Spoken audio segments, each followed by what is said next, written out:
Selamat mendengarkan. Louis ke kamar Marsha dan melihat Marsha sudah rapi berpakaian. Marsha sudah bersiap akan pergi bekerja seperti biasanya. Apa kau akan pergi bekerja? Tanya Louis. Marsha menjawab dengan mengangguk. Kakek meminta kita kembali ke rumah utama, ucap Louis. Marsha menjawab dengan mengangguk lagi. Louis pun segera bergegas pergi ke gedung Leo Corps. Marsha mengikuti langkah Louis dari belakang.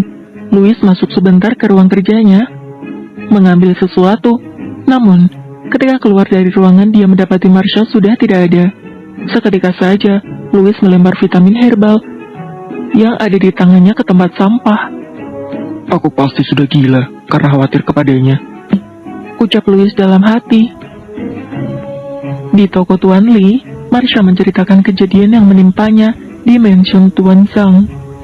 Merasa tidak enak hati, Tuan Lee mengatakan akan mengembalikan uang tanda jadi dari Tuan Zhang. Maafkan aku, benar-benar tidak mengetahui niat buruk Tuan Zhang kepadamu, ucap Tuan Lee. Tapi siapa yang menyelamatkanmu? Tanya Hana Lee. Itu temanku yang menyelamatkanku, tulis Marsha di notepad ponselnya. Marsha kembali bersibuk dengan kerajinan perhiasannya kembali. Marsha melihat hari sudah menjelang sore, saatnya dia harus pergi ke rumah utama. Baru saja Marsha keluar dari toko Tuan Lee, pria berjas hitam menghampiri. Nyonya, silakan, ucap pria tersebut. Marsha memandangi pria tersebut. Tuan Louis meminta saya menjemput Nyonya, ucap pria itu lagi. Mendengar itu, Marsha pun ikut pergi bersama pria itu. Marsha duduk di kursi belakang sambil memandang pemandangan jalan di luar. Melihat gadis-gadis sebayanya bermain dengan teman sebayanya, mematik sedikit rasa iri di dalam hati Marsha.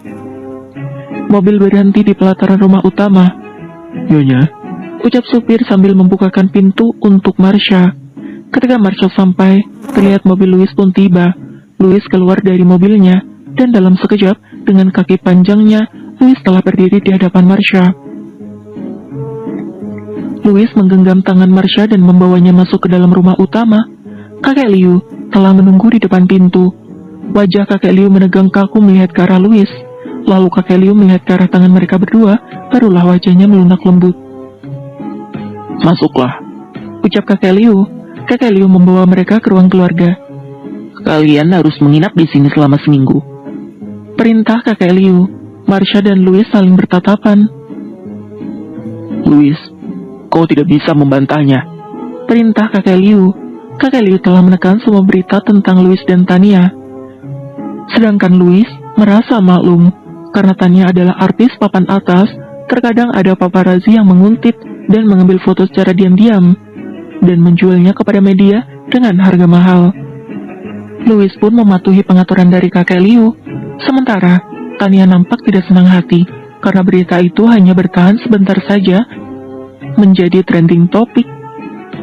Itu pasti ulah si tua bangka itu, ucap Tania dengan kesal. Selesai makan malam, kakek Liu mengantarkan mereka ke kamar. Kalian akan tidur di sini, ucap kakek Liu. Marsha dan Louis kembali bertatapan. Maksud kakek? Tanya Louis. Mengapa kau menjadi heran? Bukankah kalian sekarang sudah menjadi sepasang suami istri? Ucap kakek Liu. Akhirnya, Marsha dan Louis mengikuti pengaturan dari kakek Liu. Setelah kakek Liu pergi, Louis melakukan pengaturannya. Baiklah, selama 7 hari ini, kita akan melakukan pergantian. Ada yang tidur di lantai, dan ada yang tidur di ranjang, ucap Louis. Kau paham tidak? Tanya Louis. Paham. Marsha menulis di notepadnya. Bagus, malam ini aku tidur di ranjang, dan kau tidur di lantai, ucap Louis.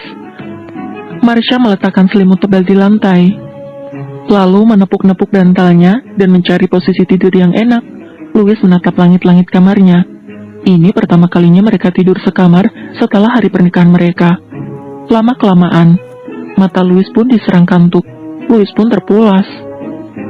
Dini hari, terdengar suara sandi kunci kamar mereka nampak sedang ditekan.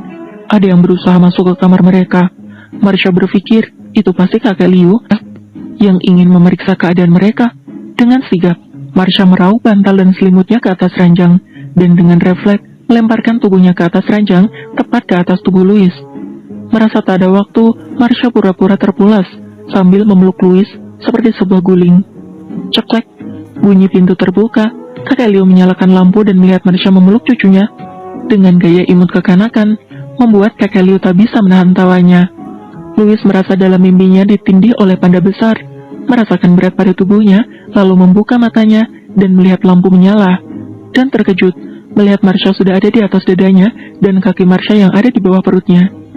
Lalu, menyadari kehadiran kakek Liu yang sedang memperhatikan mereka, dengan cepat memahami bahwa Marsha sedang merespon cepat. Gadis ini cepat respon juga, pikir Louis. Kakek Liu menaruh tangannya di mulutnya memberi tanda agar Louis tidak bersuara. Lalu kakek Liu berbalik dan keluar kamar. Sementara, Louis merasa kaku di seluruh tubuhnya. Kaki kecil Marsha telah menyapa si kecil Louis. Marsha membuka matanya perlahan, lalu perlahan mendongak. Keduanya saling berpandangan. Beberapa detik kemudian, Marsha baru tersadar. Dia sudah berada lama di atas dada Louis. Marsha bergerak secara serampangan bangkit, dan itu semakin membuat si kecil Louis semakin tersapa. Louis menggigit bibirnya keras-keras agar tidak melahap Marsha yang terduduk di sebelahnya ini.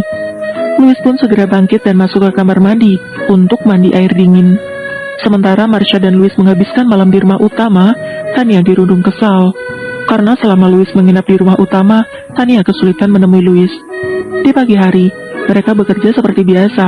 Di sore hari, mereka dengan tertib pulang ke rumah utama. Selesai makan malam, Marsha akan sebentar menemani kakek Liu bermain catur. Setelah itu, barulah Marsha masuk ke kamar. Malam ini, gantian Marsha tidur di ranjang, dan Louis tidur di lantai. Seumur hidup, Louis baru kali ini merasakan tidur di lantai. Sedikit-sedikit Louis terbangun. Tepat di jam yang sama seperti kemarin, kakek Liu kembali mengecek keadaan mereka. Gerakan Louis tidak sesigap Marsha. Setelah meraup selimut dan bantal, Louis naik ke ranjang. Karena Marsha tidur terlalu di pinggir sisi ranjang, Louis ingin berbaring di sebelahnya. Namun terlambat, kakek Louis telah menyalakan lampu. Terlihat Louis tengah menjepit tubuh Marsha dengan kedua kakinya. Louis berada di atas Marsha. Merasa ada yang menjepitnya, Marsha pun membuka matanya. Dan terkejut melihat Louis sudah di atas tubuhnya. Wajah kakek Liu memerah. Kalian itu teruskanlah, ucap kakek Liu segera beranjak pergi dari kamar Marsha dan Louis. Sementara itu, tubuh Marsha masih terkungkung oleh Louis. Mereka beradu mata dalam beberapa detik dan tersadar ada yang salah dengan posisi mereka. Marsha dengan refleks menendang Louis dengan dengkulnya dan bangun dengan tiba-tiba. Sehingga, kepalanya membentur kepala Louis Liu. Keduanya sama-sama saling mengerang kesakitan. Tidak bisa. Sudah tidak bisa sekamar dengannya lagi, pikir Louis.